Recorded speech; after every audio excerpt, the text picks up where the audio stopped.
Welcome back to the deep dive. Today we are scrapping in for a really intensive look at how a character gets built right from the ground up. Yeah, we're basically doing some literary archaeology, aren't we? Exactly. We're taking a scalpel to the very first chapter of this, well, incredibly dense and celebrated story. Our mission for you listening is to figure out super quickly what makes the protagonist tick.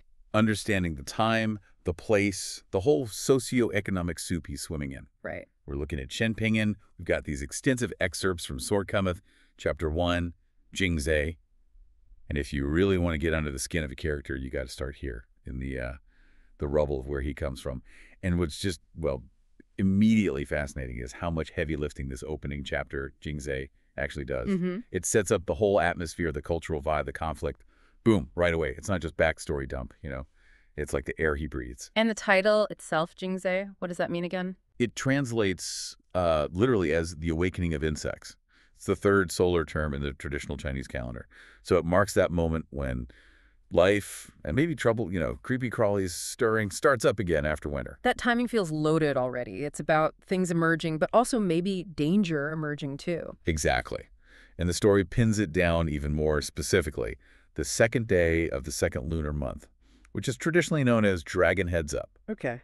Dragon Heads Up. That sounds significant. It's huge, especially in an agricultural society. It's the day the Dragon King supposedly lifts his head after hibernating, bringing rain, kicking off the planting season.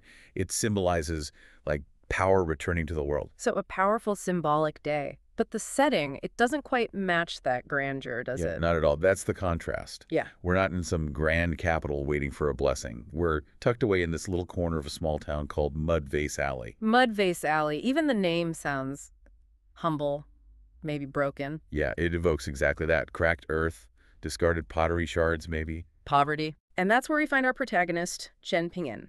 His name literally means peaceful, which feels a bit ironic given everything, definitely. We first meet him, he's described as thin, lonely, an orphan, and his past job is Qi, a former kiln worker.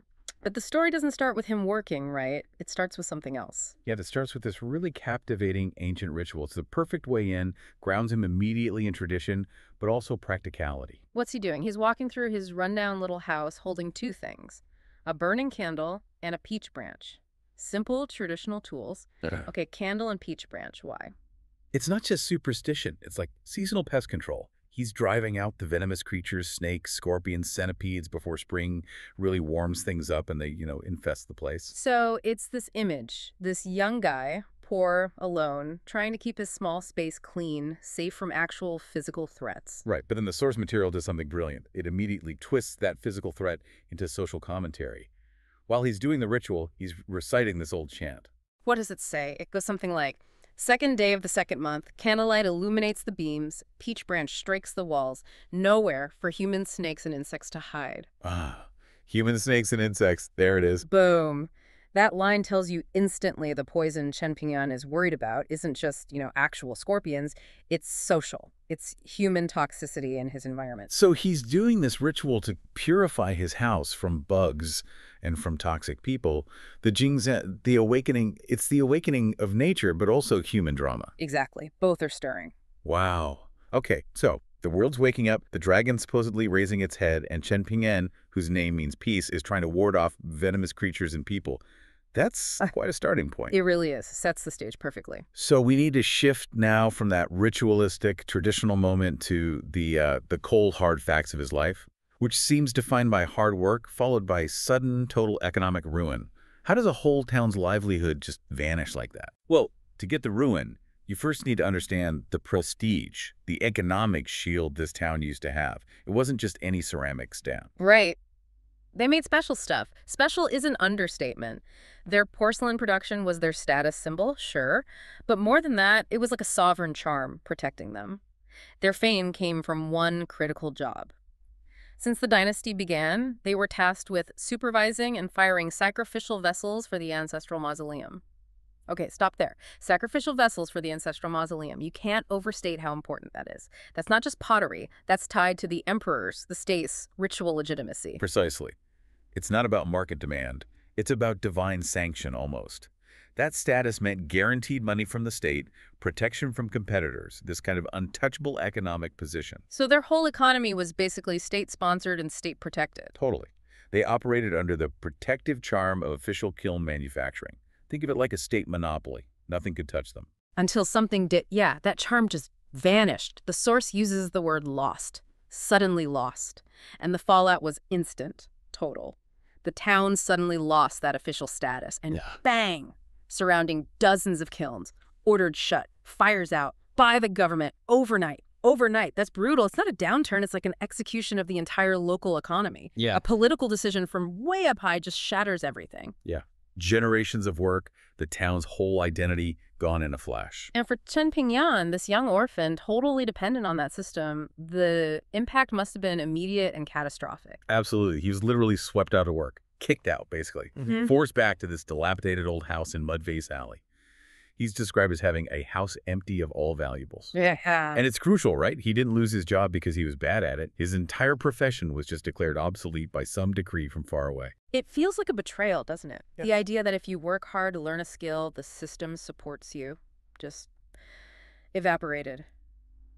We should probably talk about his master, Yao Lao, too. That relationship seems important, too. Definitely. The apprenticeship itself sounds like it was tough. His teacher, Yao Lao too, old man Yao, notoriously bad-tempered. And he didn't even fully accept Chen Ping'an. No, only saw him as a half-apprentice, apparently. Old Yao was constantly criticizing him, saying he lacked, well, the right stuff. Yeah, the source uses this specific phrase, this metaphor. He called Chen Ping'an a knot of elmwood that won't open up. What does that really mean? It's stronger than just saying slow. Elmwood is dense, really hard to work with, and a geta is a knot, like a stubborn, gnarled bit. So calling him an elmwood knot implies he's intractable, resistant, stubborn. Okay. But the key part is, bukao won't open up. It means he lacked enlightenment, that intuitive spark, the feel for the craft, especially compared to the senior apprentice, Lu Xianyang, who apparently did have that innate talent. So the master basically saw him as hardworking, physically capable maybe, but fundamentally lacking the artistry, the spirit. Like a dedicated worker bee who'd never be a queen. That's rough. It is. But then the way the master himself died, it kind of shows the dedication that maybe Chen Ping'an picked up on anyway. How did he die? He passed away last autumn. They found him just sitting on his little bamboo chair, facing the kiln head, eyes closed, like he died watching over his life's work. Wow. A craftsman to the very end. Yeah, it speaks volumes about that old world value system, right? Devotion to the physical craft, a system that's now just been dismantled by politics. And despite that harsh critique from his master, despite Chen Ping'an looking frail and lonely now, the text makes a point about his underlying physique. It does. All those years of grinding labor, pulling the clay, throwing pots, the heat, the exhaustion, it built a strong foundation. The source specifically says his strength was considerable. Can't be underestimated.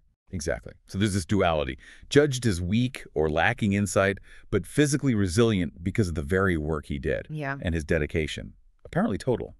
Followed Yaolo too everywhere, tasted soils from the hills to understand the materials, did all the dirty, exhausting jobs willingly. So you've got this young man, strong, committed, skilled in a craft. Yeah. That's suddenly worthless. Yeah. Ability meets total irrelevance overnight. It's a perfect storm. And that irrelevance, that storm, it has immediate social consequences, right? Even just in his little alley. He might be strong, but he's got the stink of a failed trade on him now, which leads us to how he's trying to cope day to day. His routine is just heartbreaking, really. It's this mix of desperation and ingrained habit. The kilns are dead, no one's hiring potters, but he still practices. How? In his mind. He closes his eyes, imagines the wheel, the clay, the bluestone slab, practices throwing clay mentally, hoping maybe that practice makes perfect. Still means something. Wow. The habit of a craftsman who just can't stop. It's like a psychological anchor in all the chaos. Totally. And he also has this little secret physical routine. Walking complex patterns in his courtyard, stretching his muscles, like a quiet, self-made discipline, almost a martial art born out of poverty. But the real world doesn't care about mental practice. He needs food. He needs work. So he tries to switch trades entirely. He does. He goes to see Ruan Shifu, a blacksmith over in Riding Dragon Alley, tries to get an apprenticeship there, rejected instantly. Yeah. And the way it happens is just brutal. Tell us. He walks in, asks for work. And the blacksmith just glances at him. One quick dismissive look and nope, refused. Why, just like that? It seems to be pure stigma and appearance. Chen Ping'an is too thin, looks maybe too gentle, and he definitely carries the mark of the failed kiln town. The blacksmith just sees, I guess, an unreliable body, someone from a dead industry. The door slams shut, purely on that social judgment. Ugh, okay. So he can't even try something new. This sets the stage perfectly for the local antagonist, Song Jiksen. He's not like a physical bully, but he represents that crushing social judgment. Who is this guy? Song Jiksen is his old neighbor, but his status, his whole attitude, comes from his dad. He's the illegitimate son of the former supervising official. The official who oversaw the kilns. The ones that just closed. The very same. So Song Jiksen is kind of this leftover piece of the old power structure. He's doing fine, benefiting from the system even as it collapsed, while Chen Ping'an is suffering directly because of it. Right. He represents idle privilege. Well-fed, well-clothed, and the text emphasizes how he shows his contempt physically. Yeah, absolutely. His body language screams disdain. He always sits squatting on the low wall when he talks to Chen Ping'an. Squatting on the wall. Why is that significant? Well, physically, he's looking down on him, forces Chen Ping'an to look up, and squatting itself suggests idleness, casualness. Yeah. Like you can't be bothered to stand properly. Yeah. It radiates superiority over someone who has to, stand or kneel to work. He's performing a status, and he's not alone. No, he has this companion, a timid-looking maid named Zigui with almond eyes. She's always there, this silent witness to Song Jiksen's constant cutting remarks. Her role seems passive for now, but she's there. Okay, but the real weapon Song Jiksen uses is his words, right? The social fatalism. Exactly. It's not just name-calling, like calling Chen Ping'an timid as a mouse, though he does that too. The real dagger, the thing meant to crush his spirit, is the prediction. Poverty breeds no noble sons. Our Hunman, Wugazi, wow. He basically tells Chen Ping'an, you were born poor, you'll stay poor, you're destined to be bullied forever. That phrase, it's like a declaration that your birth, your economic situation, it's a prison you can't escape. No matter how strong you are, how hard you try, it's the complete opposite of any hope that might come with dragon heads up. He's not just being mean, he's reinforcing the class structure, using his borrowed status to keep Chen Ping'an in his place. If Chen Ping'an believes him, maybe he stops trying. Song Jiksen is actively trying to make his own nasty prophecy come true. It's suffocating. And then, right into this daily grind of poverty and contempt, something external happens, an intrusion. This is the incident with the gold carp. Yeah, this is a key moment. It shifts focus from the local misery to the dynamics of outside wealth crashing in. What happened? Earlier that day, Chen Ping'an, even though he's dirt poor, tried to buy a fish. A lucky, festive, golden yellow carp. Maybe for the Dragon Heads Up Festival? Maybe just trying to bring a tiny bit of luck into his house. Wait, a symbolic purchase, but he's broke. Exactly. He only had 10 cash, which is barely anything. And the seller, seeing how much he wanted this little symbol of hope, immediately triples the price to 30 cash. Predatory. Totally. 10 cash might buy a tiny meal. 30 is suddenly a huge chunk he just doesn't have. So he's forced into this humiliating haggle. The text says he tried soft grinding and hard soaking, basically. Every pleading, persistent tactic he could think of. Sucks. Yeah. Just begging to buy a small fish. Yeah. Consuming his time, his dignity. Right. And then, boom, the contrast arrives. Two new people show up. A distinguished-looking elderly man and a young guy dressed in fancy silk brocade. The rich kids arrive. Pretty much. They walk up, see the fish, and instantly buy it in the basket it's in for 50 cash. No haggling, no discussion, just paid 5 times what Chen Ping'an could afford. Wow. So Chen Ping'an spends ages, drains his energy trying to negotiate pennies, and these guys just drop a chunk of money and walk away with it. It perfectly shows how wealth just bypasses the struggle, right? Poverty eats your time and energy. Wealth just buys convenience instantly. But then it gets weirder. How so? Later, the brocade youth actually seeks Chen Ping'an out in Mudvay's alley. To apologize. To give him the fish. No, to thank him. Thank him for what? The youth claims it was because of Chen Ping'an's actions, his haggling, maybe distracting the seller or setting a price point, that they were able to get the fish. Wait, what? So Chen Ping'an's desperate struggle somehow helped the rich kid buy the fish. That's messed up. It's a really stinging commentary, isn't it? His poverty, his desperation, inadvertently served the wealthy. He literally exploited Chen Ping'an's situation without even trying. Okay, so he thanks him. Then what? Then comes the compensation, which is just as dehumanizing, really. The youth tosses him a heavy embroidered pouch, like throwing scraps. Tosses it. Yeah. And then he makes it crystal clear. He says this payment means they're all square. You all settled the score. Done. So it wasn't a gift, it was a transaction. Thanks for being poor and helping me out accidentally. Here's some money. Now we owe each other nothing. Get out of my sight. Pretty much exactly that. It confirms Chen Ping'an's efforts, even his suffering, are just worth transactional pocket change to the wealthy. Enough to wipe the slate clean so they can forget him instantly. Man. Rejected by the new economy, scorned by his neighbor, and now basically used and dismissed by outside wealth. The weight of all that. It's immense. And it leads us right into the final beats of the chapter, where things shift again, away from pure social and economic pressure towards something more ambiguous. Mythological, maybe. Omens. Change is coming. Right. The four-legged snake. Song Jixin brings this up. Asks Chen Ping'an if he remembers it from the previous month. What's the deal with snakes in this town? Well, traditionally, a snake entering your house is seen as a good omen, like a sign of luck, or maybe a protective earth spirit visiting. Okay, so good luck. But Song Jixin, he's not the type to respect tradition. Not at all. He's cynical, doesn't believe in gods or spirits. So, partly to mock the belief, partly just to be cruel, he caught this four-legged snake and deliberately threw it into Chen Ping'an's rundown yard, like throwing away good luck onto a trash heap. Using Chen Ping'an's poverty as a dumping ground for discarded fate. Classy. But there's a twist, right? A big one. The very next day, that same snake turns up coiled under Song Jixin's own bed. Whoa! The omen came back to bite him. Literally. Almost. Exactly. It suggests that maybe this luck or fate or whatever the snake represents, it isn't easily mocked or thrown away. And maybe Song Jixin's own toxicity is, coming home to roost. But the really crucial bit, the thing that turns this from just irony into something else, involves the maid, Ziggy, the quiet one. Yes. She holds the key. As Song Jixin is telling the story, probably bragging about how he threw the snake away, Ziggy quickly pulls his sleeve, tries to stop him from mentioning one critical, really weird detail. Which is? The four-legged snake's forehead had already started to bulge, as if growing a horn. A snake growing a horn. That's not just a snake anymore. No way. In a lot of Chinese mythology, that's a huge sign. It suggests the snake is transforming maybe into a jiaolong or some kind of proto-dragon. It's becoming a powerful spirit creature moving beyond the mundane world. So this good omen that Song Jixin mocked is actually turning into something potentially powerful, even dangerous and supernatural. Exactly. And Zigui, the silent, oppressed girl, she's the only one who sees this terrifying potential and tries to hush it up.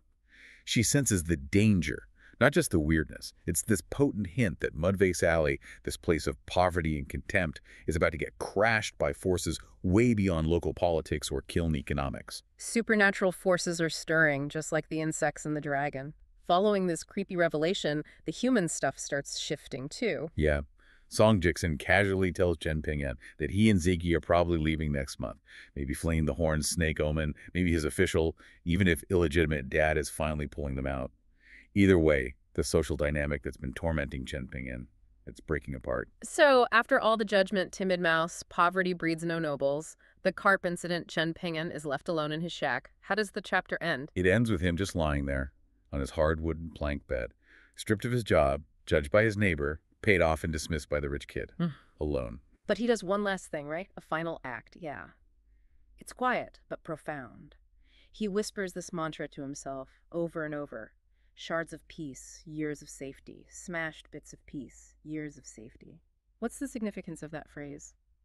Sui Si Ping on the Sun is really interesting here. Sui can mean year, but it sounds exactly the same as sui meaning shattered or broken. Ah, a pun. Exactly.